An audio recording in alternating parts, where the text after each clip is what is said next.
Quando os tempos são difíceis e que todas as coisas parecem contrárias, quando se é pressionado por todos os lados, quando o horizonte é negro e não se vislumbra nenhuma luz, então é que precisamente se apresenta o momento de uma pessoa mostrar de que é feita. Se nela houver algo de bom e nobre, com certeza a adversidade o fará revelar-se. O que dá a medida do valor de uma pessoa é o que ele executa apesar das circunstâncias e não por causa delas. Você jamais poderá vencer na vida se revestir de autopiedade. O som amargo das lamentações certamente afastará qualquer oportunidade de sucesso. Nunca mais se queixe da vida. Lembre-se que poderia ser pior. Aproveite o melhor do que, sem pedir, recebe.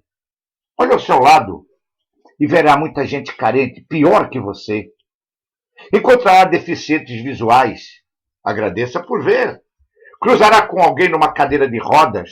Sinta-se feliz por poder andar, ir onde quiser. Faça uma pergunta a uma pessoa que lhe responde por sinais das mãos. É muda, mas você pode falar quando e onde quiser. Veja como foi agraciado. Voltará a reclamar da vida ou irá aproveitar tudo que recebeu da natureza e lutar para vencer firme e resoluto? Falando mais propriamente da preocupação, que é o assunto deste programa, não posso também deixar de falar do medo, pois os dois andam sempre juntos, são parceiros inseparáveis. O estudo psicológico da preocupação e do medo é muito curioso. O ser humano que se julga sempre numa situação humilhante, que não acredita nas suas possibilidades de realização, que vive constantemente com medo do fracasso e preocupando-se em demasia com o que poderá lhe acontecer amanhã, convida realmente à adversidade, não somente por causa da influência derrotista que pesa sobre sua mente, mas também porque faz com que essa mesma mente comungue com o dogma do medo universal. O vendedor que no decorrer do seu dia a dia visiona constantemente recusas dos clientes, não é aquele que obtém mais pedidos. Na realidade, é o vendedor que percorre sua clientela certo e seguro de um dia extraordinário que faz a verdadeira colheita. Milhares de homens de negócios envelhecem precocemente por causa da terrível preocupação de uma possível falência. Muitos têm ótimos negócios, mas pouco capital para levar avante o seu projeto. Outros têm dinheiro e até um bom produto ou serviço a oferecer à comunidade, porém, falta-lhes a capacidade técnica e mercantil para negociar,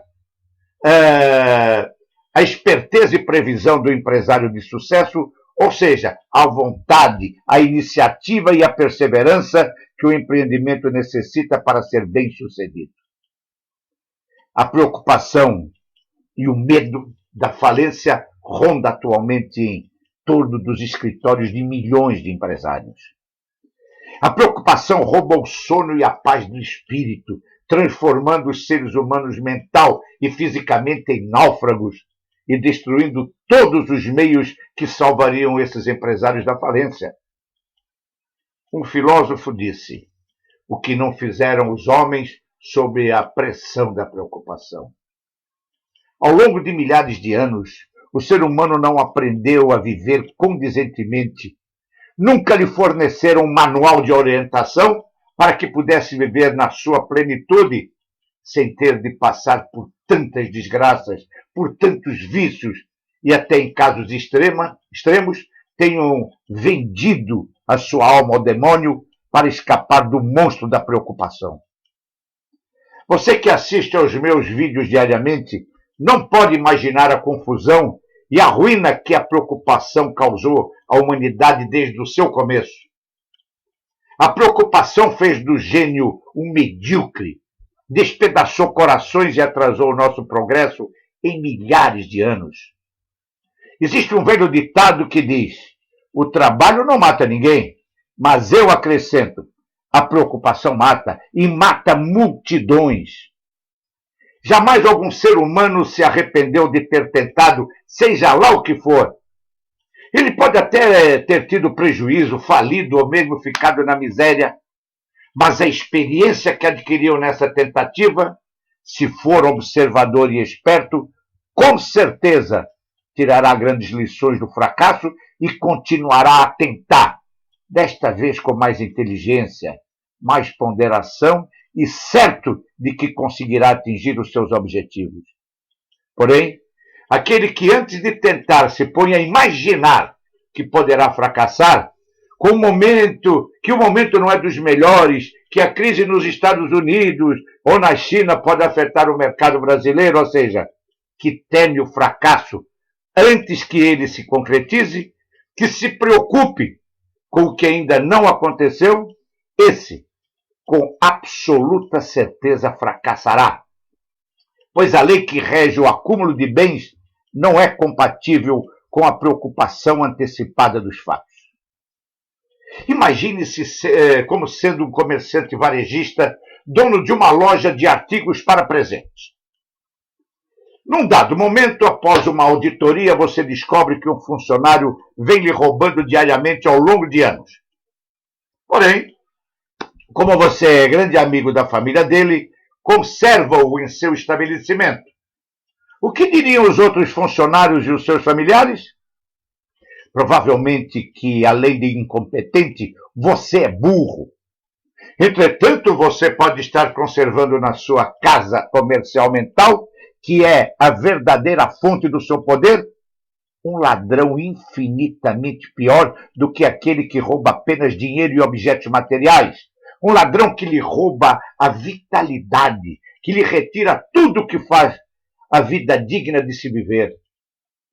Um ser humano preocupado não consegue absorver a energia necessária para fazer qualquer tipo de trabalho de alta qualidade. A preocupação destrói a capacidade de concentração, fazendo com que o homem não consiga atingir o máximo de sua realização. Uma pessoa preocupada não pensa com clareza, não tem o vigor nem a lógica necessária para desempenhar qualquer tarefa superior. As suas células cerebrais se acham envenenadas pela ansiedade e pela preocupação.